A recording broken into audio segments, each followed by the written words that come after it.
me at Walmart. Walmart it's got a bad reputation because they're, what's the word, evil. But if I'm being honest, Walmart is the only place that I feel comfortable shoplifting. Walk up to that self-checkout. Self-checkout? I'm no cashier. I'm gonna get my money's worth. Time to do the self-checkout. Tango. One for you, beep, in the bag. One for me, whoop. I am very excited to be here doing stand-up comedy in Frankfort, Indiana, my hometown. Let's just get this out of the way real quick. My mom is here.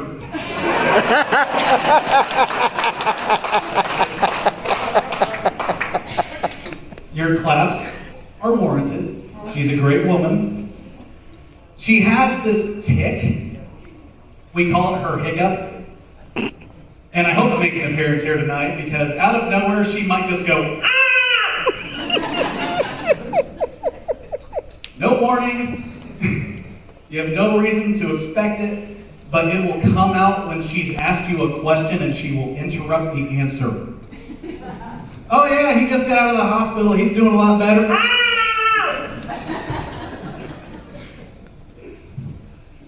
A little bit about myself. I'm one of those edgy comedians. I live for the controversy. You ready for some controversy tonight? Yeah! All right, time to ruffle some feathers. Your dog is not your child. I'm sorry. My mom posted on Facebook recently that she was having issues with her dog having hair loss. She never listed that for me.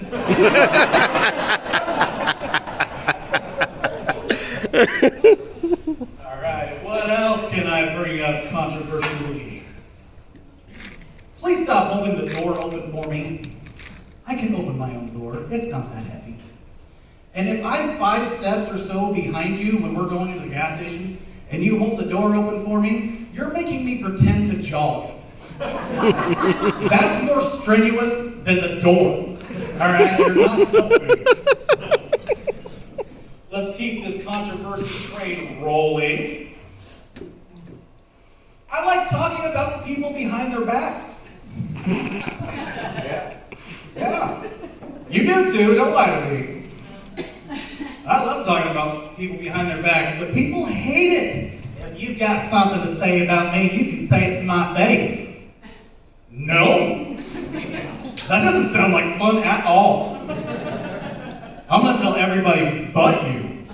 And just hope it gets around. If I'm supposed to say it to your face, like, how does that work? Do I take you out for coffee? Just sit you down and be like, you got mossy teeth, dandruff, and a fat butt. Would you like a muffin? I like talking about people behind their backs because I learn about people when I talk about them behind their backs. I was complaining to somebody that my neighbor had just been ignoring me lately and it was driving me nuts. And then someone informed me that he recently has gone blind. I said, well, that explains why he doesn't wave back, doesn't it? What else do I like? I like driving with the windows down. That's as close to being outside as I care to get. I am an indoor cat. I've been declawed and neutered. Gross. But I was out driving today, had the windows down, and I got stopped at a red light the same time Bon Jovi came on the radio. Again, radio is cranked, the windows are down, and I hear shot through the heart, and you're too late. Which I followed up with, have you given love a bad name? I can't help it. Get some Bon Jovi going to get my juices flowing. But I did that without realizing that my windows were down, and I heard someone on the street corner clapping. Thank you! It got my confidence up too, so now I am in the car rock star, pointing at him and taking that first verse. He's not clapping. He was packing his cigarettes. Man! I'm not even sure that light turned green, but I went. I like video games. I wish I could have been there when they were coming up with the villains for Super Mario Brothers. Like, okay, we've got this Italian plumber, and he's going to need some really tough enemies to go up against. And some guy in the back of the room must have been like, how about a turtle? A turtle? Yeah, you said you wanted somebody tough. So I stepped on a turtle once, and it didn't die, so I kicked it. Okay, fine, we can have a turtle in the Mario Brothers. But the rest of these villains need to be just vicious. And that same guy's like, oh, what about a potted plant? If you guys game the way I do, that would be hilarious. Happy Pride Month, by the way. I'm sure there's a lot of pride celebrating people here tonight. Probably not so much. I was called gay my entire life. I grew up in the 90s and I had 2 older brothers and an older sister. Yeah, I got called gay. I got called gay so often I started to wonder if I was. I mean, I didn't have girls throwing themselves at me. Closest I ever got to popularity was the rumor that went around that I was a serial killer. And admittedly, that was my fault. I went to ask out this girl in high school and I was so nervous that I had a script in my head of what I was going to say. So I walked up to her in the hallway and I mustered up as much fake confidence as I could. It's like, hey, me and you, tonight, dinner or movie, let's make it happen. And she goes, I'd rather die. But I was so nervous, all I could think was, all right, I'll see you at 6:30. Then I pulled down the road where she lived, and I see a cop in the driveway, and she's talking to a police officer. Man, chicks really do dig a man in uniform. After hitting puberty and getting called gay on a daily basis by my friends and family, I really wrestled with it. Am I gay? I don't think I'm gay, but maybe they see something in me that I don't. And then someone bought me a Keith Urban CD. And I sat there staring at him and going, man, he's pretty. Don't you laugh? You put Keith Urban next to Jennifer Aniston, I dare you to pick out which one's which. And some sexy people. And if that wasn't bad enough, my older sister actually made bets with her friends that I was gay. Oh. And I nailed 2 of them. What's up? But to settle the rumor once and for all, am I gay? Meh. I mean, a little bit. I bet. Sure, Keith Urban's handsome. I want to kiss Keith Urban, if I'm being honest. Oh my God. Get a little fluttery in my tummy just thinking about it.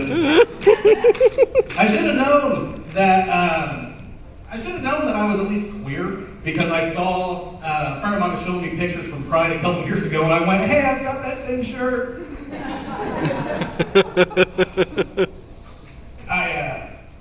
I'm a stay-at-home dad. I've got 2 little boys, and I do absolutely everything with my kids.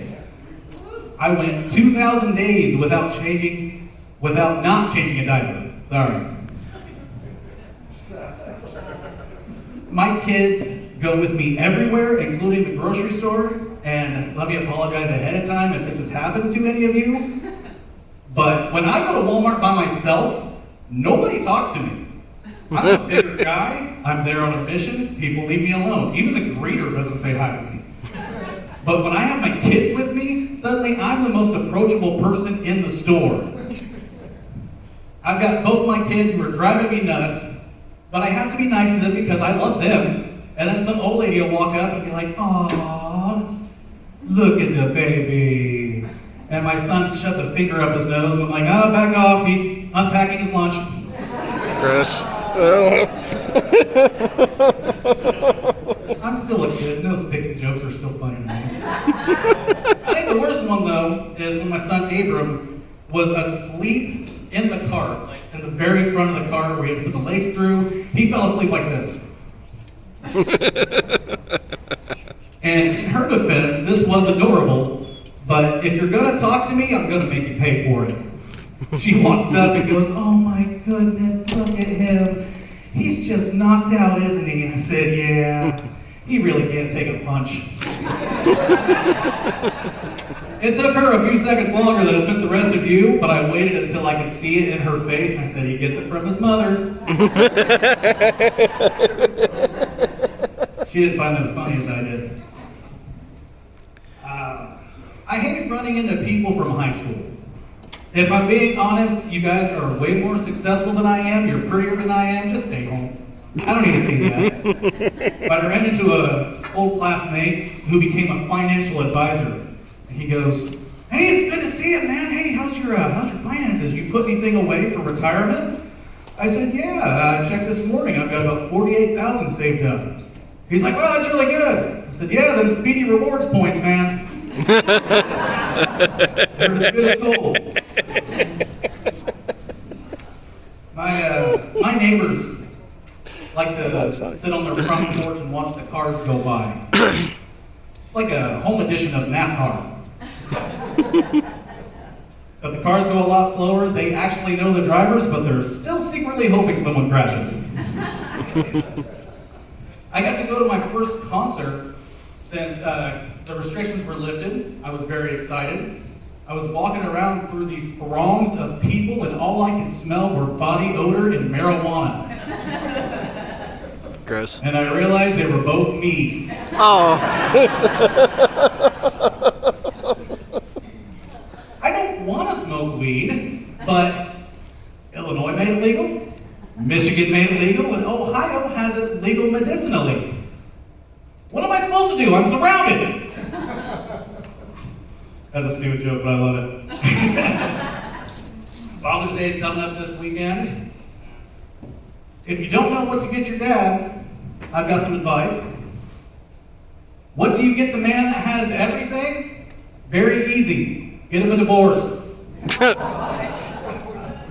Suddenly, he only has half of everything. He's a lot easier to shop for, problem solved.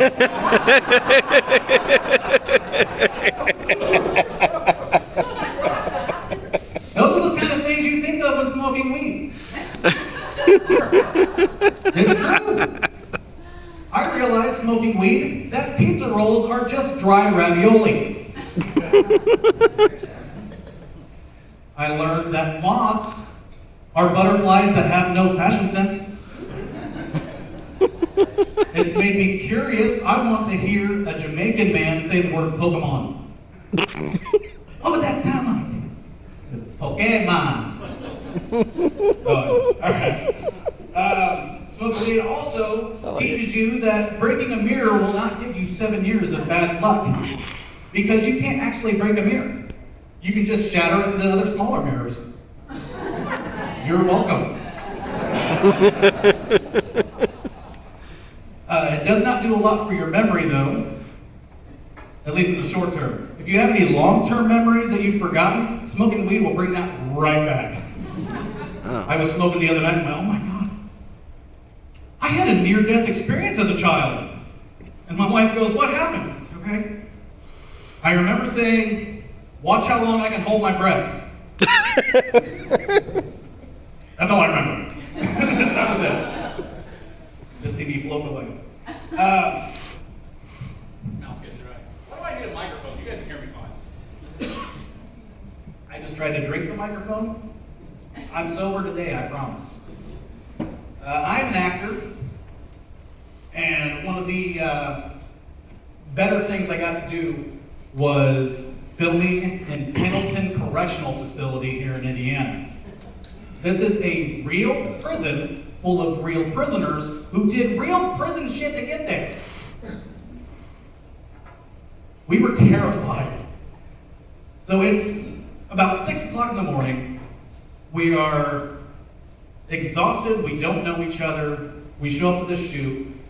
we essentially get strip searched, are told that we can bring our IDs in and nothing else. And if you don't have your ID as you leave, you're not leaving. Oh shit. Welcome to your first day at work. So I get to wardrobe and they hand me a bright orange jumpsuit. Apparently I am going to pretend to be one of these convicts. Now the only issue with that is, this orange jumpsuit is a size 2XL and I am not. I am a 4XL tall. And the reason you have to have it tall is because at some point in your weight gain, the belly overhang gets to be too much and then you can see it hanging out the bottom of your shirt. But I may be fat, but I'm a professional.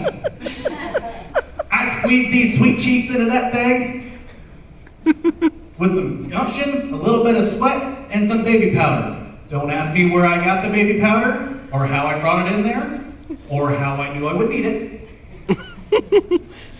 But I'd rather have it, not need it, not have it. So I get this jumpsuit on, and I gotta tell you, even though it's 2 sizes too small, I feel amazing in it. This thing is hugging all the right places. My pecs are popping, my biceps look good, my legs look huge, but I can't bend at the waist. Because these buttons are working overtime right now. So they lead us into this classroom, and on half the classroom is actual inmates. And the first thing I noticed is that these people are not wearing orange jumpsuits, they're wearing beige. Which means if something goes down, they're looking for the brightest thing to come after. So we're doing everything we can to keep them calm. I walk in with this orange condom, essentially. And I'm doing everything I can to keep it sucked in. I'm making eye contact with the inmates. Then I look down at my desk and it's the exact same ones we had in high school. I do not look the same as I did in high school. And I've got to figure out how to sit in this desk without ripping my clothes off. I start inching my way down into it. Oh yeah, almost got it, almost got it. Oh yeah. And about that time, all the inmates were watching me do this and they all go, yay! And the buttons on my jumpsuit go.